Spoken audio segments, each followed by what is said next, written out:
അങ്ങനെ കാത്തിരിപ്പുകൾക്ക് വിരാമം. Get ready Kottayam. അപ്പോൾ നമ്മുടെ കോട്ടയം ലുലു മാൾ ഉദ്ഘാടനത്തിന് വേണ്ടി തയ്യാറെടുത്തുകൊണ്ടിരിക്കുകയാണ് കേട്ടോ. അപ്പോൾ എന്തൊക്കെ മാറ്റങ്ങളാണ് നമ്മുടെ പുതിയ കോട്ടയം ലുലു മാൾ വരുന്നത് വഴി ആ സ്ഥലത്ത് സംഭവിക്കാനായിട്ട് പോകുന്നത്? അപ്പോൾ ആദ്യം തന്നെ നമ്മുടെ ലുലു മാളിന്റെ ലൊക്കേഷൻ പറഞ്ഞുകൊണ്ട് തന്നെ തുടങ്ങാം. നാട്ടകം മണിപ്പുഴ ജംഗ്ഷന് സമീപത്തായിട്ടാണ് നമ്മുടെ കോട്ടയം ലുലു മാൾ വരുന്നത് കേട്ടോ. ഇനി എക്സാക്റ്റ് ആയിട്ട് പറയുവാണെങ്കിൽ നമ്മുടെ നിപ്പോൺ ടൊയാറ്റ ഷോറൂം ഉണ്ടല്ലോ, അതിന് നേരെ ഓപ്പോസിറ്റ് ആയിട്ടാണ് കോട്ടയം ലുലു മാൾ വരുന്നത്. ഈ അടുത്ത് സംഭവിച്ച ഒരു വലിയ മാറ്റം എന്താണെന്ന് ഞാൻ പറയട്ടെ.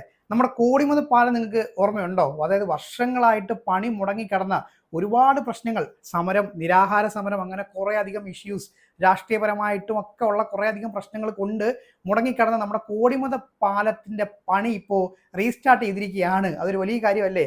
അപ്പോൾ നമ്മുടെ ലുലു മാൾ വേണ്ടി വന്നു അതൊന്ന് ആ ഒരു പണി ഒന്ന് തുടങ്ങി വെക്കാനായിട്ട്. അപ്പോൾ നമുക്ക് thanks to mister Yusuf Ali, താങ്കളുള്ളത് കൊണ്ട് മാത്രമാണ് ഇപ്പോൾ നമ്മുടെ നാട്ടിൽ കുറേ അധികം കാര്യങ്ങൾ സംഭവിക്കാൻ പോകുന്നത്. നമുക്ക് 1 by 1 ആയിട്ട് തന്നെ പറയാം കേട്ടോ.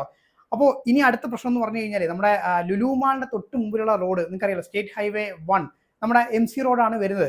അപ്പോൾ റോഡിന്റെ വീതിയിൽ നമുക്ക് ഒരു ആശങ്കയുണ്ട്. കാര്യം ലുലു മാൾ ആണ്, അപ്പോൾ നല്ല ട്രാഫിക് ഉണ്ടാവും. സ്വാഭാവികമായിട്ടും ബ്ലോക്ക് എന്ന് പറയുന്ന കാര്യം അത് ഒരു വളരെ സ്വാഭാവികമായിട്ടുള്ള ഒരു കാര്യമാണ്. അപ്പം റോഡിന് വീതി കുറവാണ് കേട്ടോ.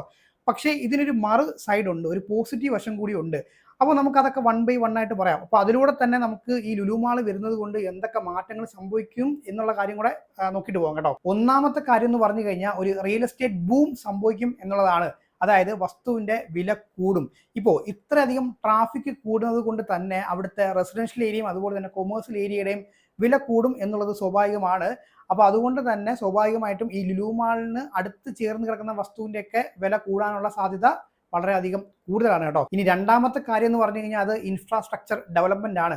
അപ്പോൾ ഇത്രയധികം ട്രാഫിക് ഉള്ളത് കൊണ്ട് തന്നെ ഭാവിയിൽ റോഡിന്റെ വീതി കൂട്ടാനുള്ള ഒരു പ്രഷർ എന്തായാലും നമ്മുടെ ഗവൺമെന്റിന് ഉണ്ടാകും.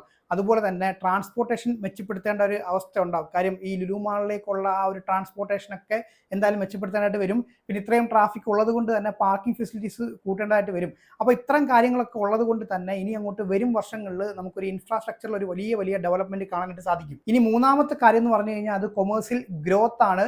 ഇപ്പോൾ ലുലു മാളിനകത്ത് തന്നെ നാഷണലും ഇന്റർനാഷണലും ആയിട്ടുള്ള കുറേ അധികം ബ്രാൻഡ്സുകൾ വരും. അത് അവിടെ നിൽക്കട്ടെ. ഇത് കൂടാതെ ഇതിന് പരിസര പ്രദേശങ്ങളിലായിട്ട് ഒരുപാട് ഷോപ്സുകൾ വരും, അതുപോലെ തന്നെ ഓഫീസ് സ്പേസുകൾ വരും, അതുപോലെ തന്നെ ഹോട്ടൽസ് വരും. ഇങ്ങനെ കുറേ അധികം ബിസിനസ് സ്ഥാപനങ്ങൾ വരുന്നതോട് കൂടിയിട്ട് സ്വാഭാവികമായിട്ടും ആ ഒരു നാട് വളരും. അതായത് കൊമേഴ്സ്യൽ ഗ്രോത്തിന് നല്ല മാറ്റം ഉണ്ടാവും. ഇനി ഏറ്റവും ഇമ്പോർട്ടൻ്റ് ആയിട്ടുള്ള ഒരു പോയിന്റ് എന്ന് പറഞ്ഞു കഴിഞ്ഞാൽ അത് ജോബ് ക്രിയേഷൻ ആണ്. നമ്മുടെ ലുലു മാളിൽ തന്നെ ഒരുപാട് പേർക്ക് ജോലി സാധ്യത കിട്ടും എന്നുള്ളതാണ്. മാത്രമല്ല ലുലുവിനകത്ത് മാത്രമല്ല, ലുലുവിൻ്റെ പുറത്ത് ഞാൻ പറഞ്ഞാൽ ഇപ്പോൾ ഒരുപാട് ബിസിനസ് സ്ഥാപനങ്ങൾ വരുന്നതോട് കൂടിയിട്ട് അവിടെ ഒരുപാട് ജോലി സാധ്യതകൾ വരും എന്നുള്ള കാര്യം ഉറപ്പാണ്. അപ്പോൾ ഇത്രയും കാര്യങ്ങൾ മാത്രമല്ല, ഇതിൽ കൂടുതൽ കാര്യങ്ങൾ ഈ ഒരു ലുലു മാൾ വരുന്നതോട് കൂടിയിട്ട് നമ്മുടെ ഈ ഒരു നാട്ടകം, മണിപ്പുഴ തുടങ്ങിയ സ്ഥലങ്ങളിലൊക്കെ സംഭവിക്കാവുന്ന കാര്യമാണ് കേട്ടോ. അപ്പോൾ ഇനി നമുക്ക് നമ്മുടെ നേരെ കോട്ടയം ലുലു മാളിന്റെ പ്രത്യേകതകളിലേക്ക് കടക്കാം. ഇപ്പോഴും ഒരുപാട് പേര് ചോദിക്കുന്ന ഒരു ചോദ്യമാണ്, അവിടെ മൾട്ടിപ്ലക്സ് തിയേറ്റർ ഉണ്ടോ ഇല്ലയോ എന്നുള്ള കാര്യം. അപ്പോൾ അതിന്റെ ഒരു ഉത്തരവൊക്കെ നമുക്ക് ഇതിലൂടെ പറഞ്ഞു പോകാം കേട്ടോ. അപ്പോൾ നമ്മുടെ കോട്ടയം ലുലു മാളിന്റെ കാര്യം നോക്കുവാണെങ്കിൽ 3,23,000 സ്ക്വയർ ഫീറ്റ് ആണ് ഇതിന്റെ ഒരു വലിപ്പം എന്ന് പറഞ്ഞു കഴിഞ്ഞാൽ. ഗ്രൗണ്ട് ഫ്ലോർ, ഫസ്റ്റ് ഫ്ലോർ, ടെറസും കൂടെ ചേർത്ത് 14 മീറ്റർ വലിപ്പമാണ്, അതായത് പൊക്കമാണ് നമ്മുടെ കോട്ടയം ലുലു മാളിന് വരുന്നത്. അപ്പോൾ ഈ 3,23,000 സ്ക്വയർ ഫീറ്റിനകത്ത് 1 ലക്ഷം അല്ലെങ്കിൽ അതിന് മുകളിൽ സ്ക്വയർ ഫീറ്റ് കൊടുക്കാൻ പോകുന്നത് എന്തായാലും ലുലു ഹൈപ്പർ മാർക്കറ്റ് തന്നെ ആയിരിക്കും. കാര്യം ഏറ്റവും കൂടുതൽ തിരക്ക് അനുഭവപ്പെടാൻ പോകുന്ന ഒരു ഏരിയ എന്ന് പറഞ്ഞു കഴിഞ്ഞാൽ അത് ഹൈപ്പർ മാർക്കറ്റ് തന്നെയാണ്.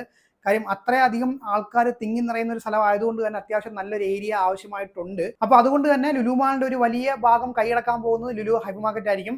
പിന്നെ ഹൈപ്പർ മാർക്കറ്റ് കൂടാതെ ലുലു കണക്ട് ഉണ്ടാവും, അതുപോലെ തന്നെ ലുലു ഫാഷൻ സ്റ്റോറും ഇതിനകത്ത് വരും എന്നുള്ളതാണ് കേട്ടോ. പിന്നെ ഒരു 8,600 സ്ക്വയർ ഫീറ്റിനകത്ത് ഒരു എന്റർടൈൻമെന്റ് ഏരിയ പറയുന്നുണ്ട്.